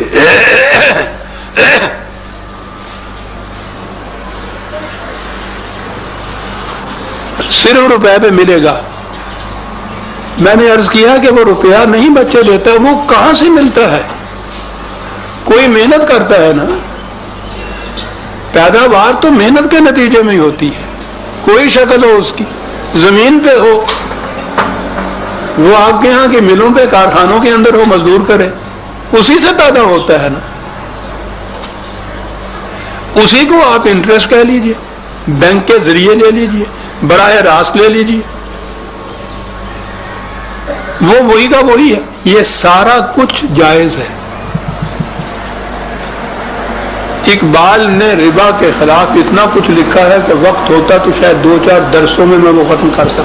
اس کی نگاہ تھی ان چیزوں کے اوپر، ایک ایک شک اس نے لی ہے ان میں سے.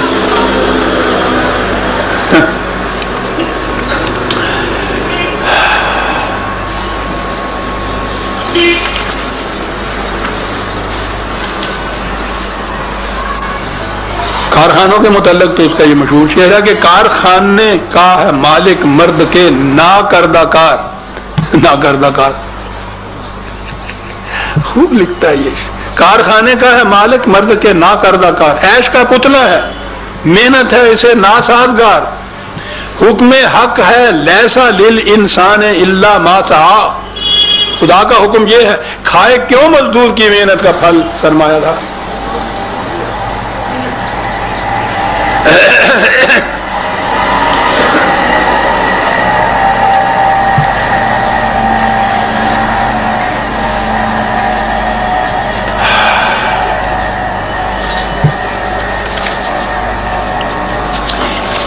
یہ کیا کریں، اس کا نام کیا رکھیں؟ مزارعت نہیں ہے، مزاربت نہیں ہے، مشارکت نہیں ہے، بینک کا انٹرسٹ نہیں ہے، سیدھا قرضہ دیا ہے اس سے اوپر کچھ لینا.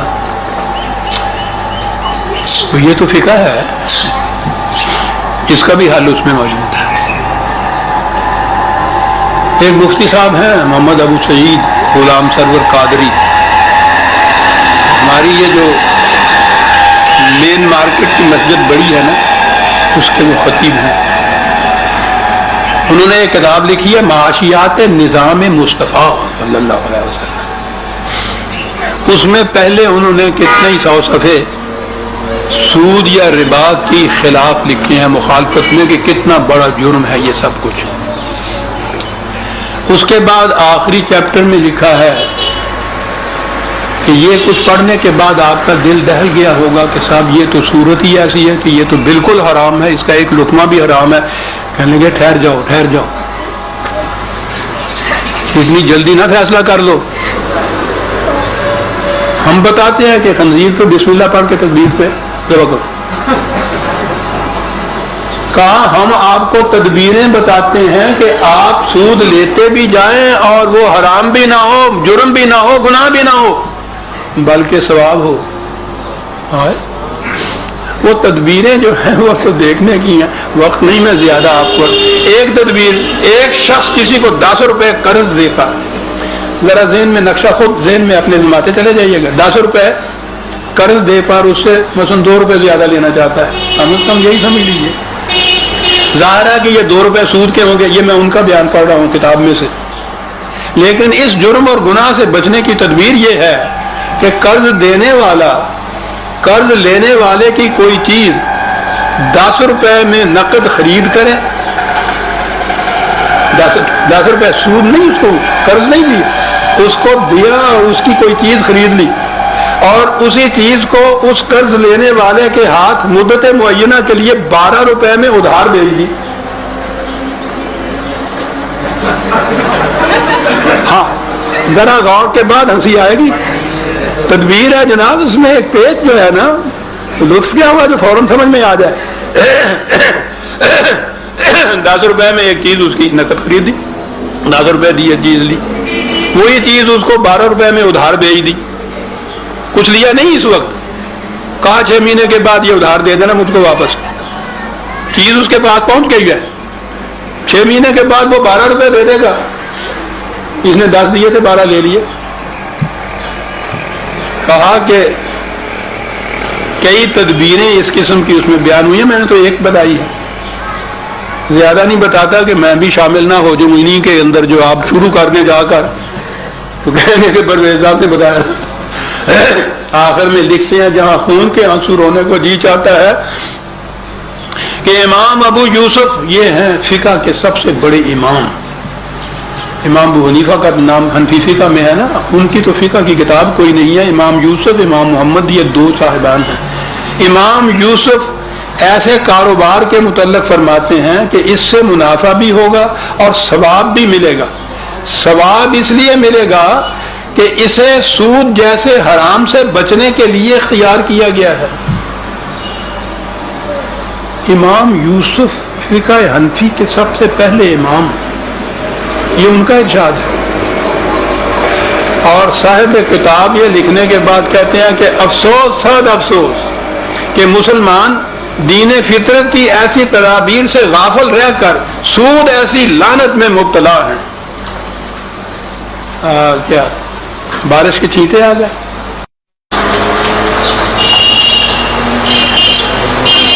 اقبال کے متعلق میں نے عرض کیا کہ ان کی تو ساری عمر اس جہاد میں گزر گئی کہ نظام سرمایہ داری اور شخصیت پرستی. قائد اعظم نے بھی اس میں کچھ کسر نہیں چھوڑی تھی. ان کا وہ مشہور وارننگ جو انہوں نے دی تھی سرمایہ داروں اور ذمہ داروں کو، وہ 1943 کے مسلم لیگ کے سیشن واقع دہلی میں انہوں نے کہا تھا کہ اس مقام پر ذمہ داروں اور سرمایہ داروں کو بھی متنبع کرنا چاہتا ہوں. وہ ایک ایسے فتنہ انگیز ابلیسی نظام کی روح سے جو انسان کو ایسا بدمست کر دیتا ہے کہ وہ کسی معقول بات کے سننے کے لیے آمادہ ہی نہیں ہوتا. عوام کے گاڑے پسینے کی کمائی پر رنگ رلیاں مناتے ہیں. عوام کی محنت کو غصب کر لینے کا جذبہ ان کے رگ و پے میں سرایت کر چکا ہے. میں اکثر دیہات میں گیا ہوں، وہاں میں نے دیکھا ہے کہ لاکھوں خدا کے بندے ہیں جنہیں ایک وقت بھی پیٹ بھر کر روٹی نہیں ملتی. کیا اسی کا نام تہذیب ہے؟ کیا یہی پاکستان کا مقصد ہے؟ اگر پاکستان سے یہی مقصود ہے تو میں ایسے پاکستان سے باز آیا. اگر ان سرمایہ داروں کے دماغ میں ہوش کی ذرا سی بھی رمق باقی ہے تو انہیں زمانے کے بدلتے ہوئے تقاضوں کے ساتھ چلنا ہوگا. اگر انہوں نے ایسا نہ کیا تو ان کا خدا حافظ، ہم ان کی کوئی مدد نہیں کر سکیں گے۔ یہ تھی مطالبہ پاکستان کی بنیادیں۔ اقبال اور قائد اعظم کے ہی ارشادات کو ہم اس بات ہر پہ سند لیں گے نا۔ لیکن دوسری طرف یہ قوتیں بھی خاموش نہیں تھیں۔ آپ کو یاد ہوگا کہ جب روس میں کمیونزم کا سیلاب اٹھا ہے تو وہ در حقیقت ایک اعلان اور چیلنج تھا نظام سرمایہ داری کے خلاف۔ اور نظام سرمایہ داری میں آج یہ ٹھیک ہے، یورپ کی قومیں بھی ساری سرمایہ دارانہ نظام کی پرستار تھی، لیکن سب سے بڑا خطرہ امریکہ کو تھا رشیا سے، کہ اگر وہ اپنے اس نظام کے سہارے کہہ لیجیے یا واقعی اس کی بدولت مسلمان ممالک کے ساتھ اس کے روابط قائم ہو گئے تو پھر ان نظام سرمایہ داری کی حامل مملکتوں کو کوئی مقام نہیں رہے گا باقی۔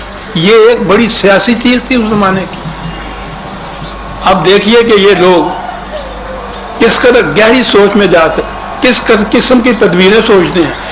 اس زمانے میں یاد ہوگا آپ کو ایک نعرہ بلند ہوا تھا امریکہ کی طرف سے کہ دنیا بھر کے خدا پرستوں آؤ ہم ان ملحد اور بے دینوں کے خلاف متحدہ محاذ بنائیں۔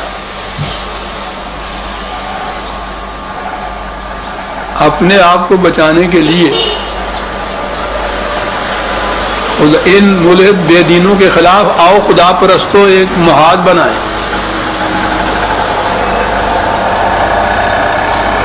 تو آپ کو معلوم ہے کہ یہاں پاکستان یا ہندوستان میں سے کس نے لبیک کہا تھا اس کے اوپر؟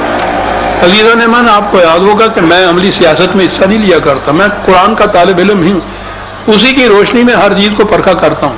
یہ جب آواز وہاں سے بلند ہوئی تھی تو میرا ماتھا ٹھنکا تھا کہ یہ بڑی گہری چال ہے مسلمان ممالک کو اپنی سیاست کے دامے فریب میں جنجال کرنے کا۔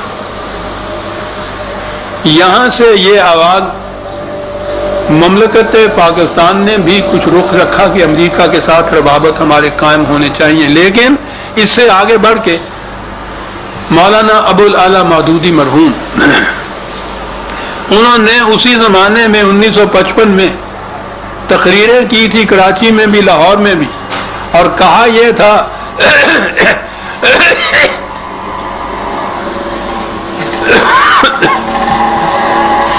یہ ان کی چھپی ہوئی تقریریں، کہا یہ تھا کہ اگر یہ امریکن بلاک فی الواقع چاہتا ہے کہ کمیونزم کی روک تھام کے لیے اسے مسلم عوام کا دلی تعاون حاصل ہو تو اسے اپنی بنیادی پالیسی میں بنیادی تغیر کرنا پڑے گا۔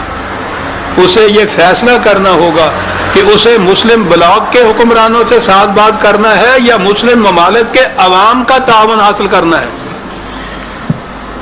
یہ اس کے سوچنے کا کام ہے کہ اسے کون سی راہ اختیار کرنی چاہیے۔ عوام کا تعاون تو انہی حضرات کے وساطت سے ہو سکتا تھا نا۔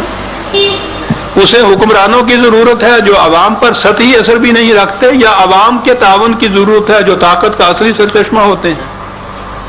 مسلمان ممالک کے ساتھ آپ کی جو پالیسی اب تک چلی آ رہی ہے وہ ایسی ہرگز نہیں ہے کہ پاکستان اور دوسرے ممالک کے عوام کا دلی تعاون آپ کو حاصل ہو۔ آپ کو عوام کا تعاون حاصل کرنا چاہیے۔ یہ جواب تھا یہاں سے جو گیا۔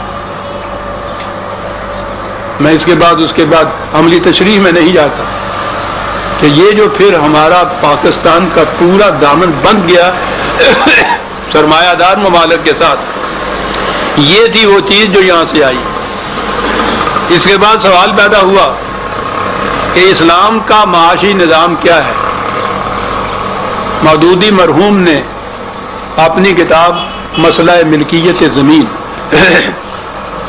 اس کے اندر واضح سے لکھا، سارا جتنا سرمایہ دارانہ نظام ہے اس تمام کو اسلامی قرار دیتے ہوئے کہا اسلام نے کسی نوع کی ملکیت پر بھی مقدار اور کمیت کے لحاظ سے کوئی حد نہیں لگائی۔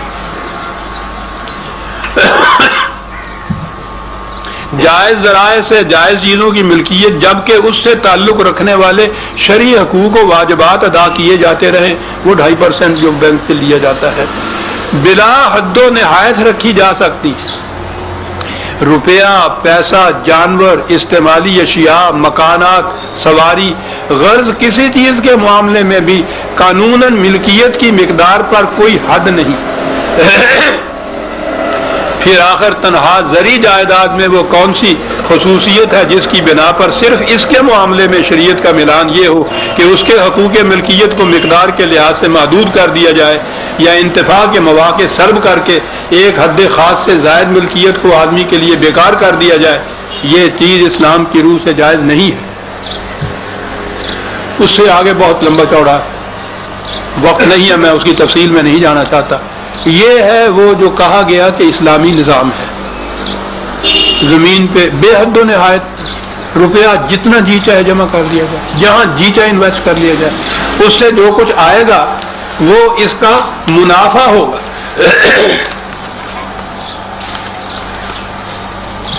بینک کے سود کے متعلق جب یہ بات چلی تھی تو میں نے عرض کیا کہ وہ تو سیدھا سود ہے، ربا ہے۔ انہوں نے مودودی مرحوم نے کہا تھا کہ روپیہ جمع کرنے والوں کو سود دینے کے بجائے بینک ایسے منصوبے تیار کریں گے جن کے منافع میں روپیہ جمع کرنے والے برابر کے حقدار ہوں گے، اس لیے یہ اسلامی ہے۔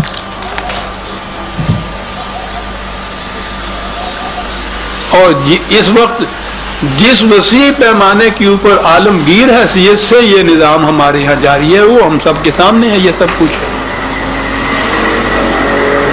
میں قرآنی نقطہ نگاہ سے بات کر رہا ہوں، قرآن کی روشنی میں اقبال کو پیش کر رہا ہوں۔ اقبال نے ان تمام گوشوں کے اوپر نگاہ دوڑائی، قرآن کا معاشی نظام پیش کیا۔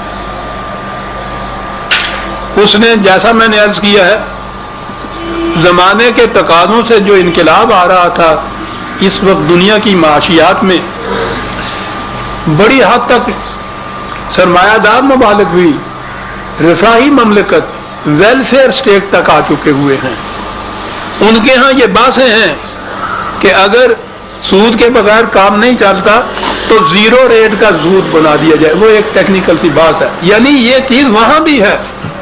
لیکن ہمارے ہاں آپ دیکھیے کہ یہ ساری چیزیں مزارعت، مزاربت، مشارکت، بینک کا انٹرسٹ، یہ ساری چیزیں اسلامی قرار دی گئی ہیں۔ اقبال نے زمانے کے تقاضوں کو دیکھ کے کہا تھا کہ زمانے کے انداز بدلے گئے، نیا راگ ہے، ساز بدلے گئے، پرانی سیاست گری خار ہے، زمین میر و سلطان سے بیزار ہے۔ گیا دور سرمایہ داری گیا، تماشا دکھا کر مداری گیا۔ لیکن اس کے بعد جب اس جنگل میں ناچنے والے مور کی نگاہ اپنے پاؤں پر پڑی ہے تو سارے رنگین پر سمٹ کر رہ گئے۔ مسلمان کو جب دیکھا اقبال نے کہ زمانے کے تقاضے تو یہ ہے اور مسلمان ہے توحید میں گرم جوش، بڑے لمبے لمبے بات کہتا ہے اللہ ایک ہے سب، مگر دل ابھی تک ہے زنار پوش۔ تمدن، تصوف، شریعت، کلام، بتان عجم کے پجاری تمام، اور کہا کہ حقیقت خرافات میں کھو گئی، یہ امت روایات میں کھو گئی۔ بجھی عشق کی آگ اندھیر ہے، مسلمان نہیں راکھ کا ڈھیر ہے۔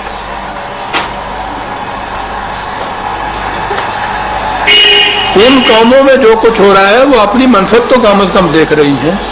یہاں تو یہ سوال ہی نہیں ہے، یہاں تو فیصلے ہوتے ہیں کہ 1000 برس پیشتر کے قانون سازوں نے جو انسان تھے ہمارے آپ کی طرح، ان کو خدائی سند حاصل نہیں تھی، ان کے اس دور کے جو فیصلے جتنے بھی ہیں سرمایہ داری کے متعلق وہ سارے کے سارے اسلامی شریعت کے روح سے یہاں فائز کیے جاتے ہیں۔ اسی لیے اقبال کی ایک نظم ہے، آخری کتاب ان کی ہے ارمغان حجاز۔ میں کئی دفعہ اپنے درسوں میں اس نظم کا حوالہ دے چکا ہوں، ابلیس کی مجلس شورا۔ خدا آپ کو فرصت دے اور ذوق ہو تو اس نظم کو ضرور گہری نظر سے پڑھیے گا. عجیب و غریب تبصرہ کیا ہے، تنقید کی ہے اقبال نے دور حاضرہ کے تمام مختلف اہم شعبوں کے اوپر. اس میں ابلیس کے مشیر تو مختلف مملکتوں مختلف نظاموں کی بات کرتے ہیں، ابلیس خود مسلمانوں کی بات کرتا ہے. وہ مشیر اس کے کہتے ہیں کہ ہمیں اس قوم سے ڈر لگتا ہے، اگر قرآن کہیں ان کے سامنے آ گیا تو پھر ہم باقی نہیں رہ سکتے. اس نے کہا فکر نہ کرو، میں جانتا ہوں.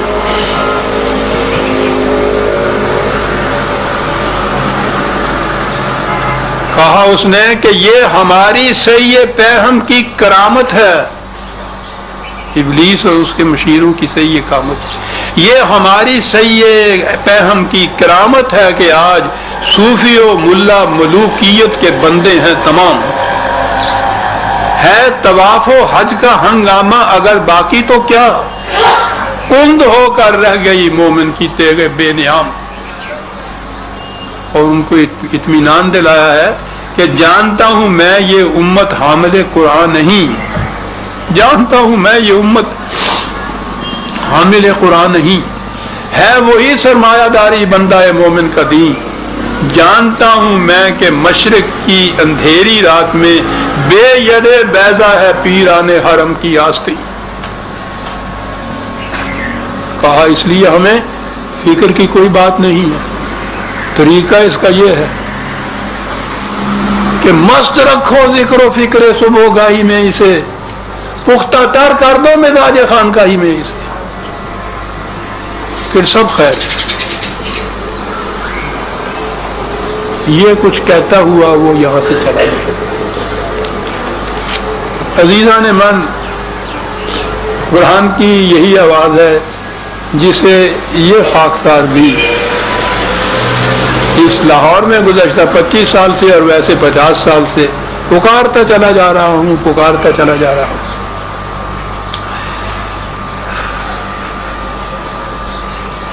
اقبال نے یہ کہا تھا پاکستان کا تصور دیتے ہوئے کہ مسلمان ہونے کی حیثیت سے انگریزوں کی غلامی کے بند توڑنا اور اس کے اقتدار کو ختم کرنا ہمارا فریضہ ہے. لیکن اس آزادی سے یہ مطلب نہیں کہ ہم آزاد ہو جائیں، بلکہ ہمارا اولی مقصد یہ ہے کہ اسلام قائم رہے. اس لیے مسلمان کسی ایسی حکومت کے قیام میں مددگار نہیں ہو سکتا جس کی بنیادیں انہی اصولوں پر ہوں جن پر انگریزی حکومت قائم ہے. ایک باطل کو مٹا کر دوسرے باطل کو قائم کرنا چھ معنی دارت ہے. اس کے نزدیک آزادی سے مفہوم یہ تھا کہ خدا کی کتاب کی حکمرانی قائم ہوئی دنیا کے اندر.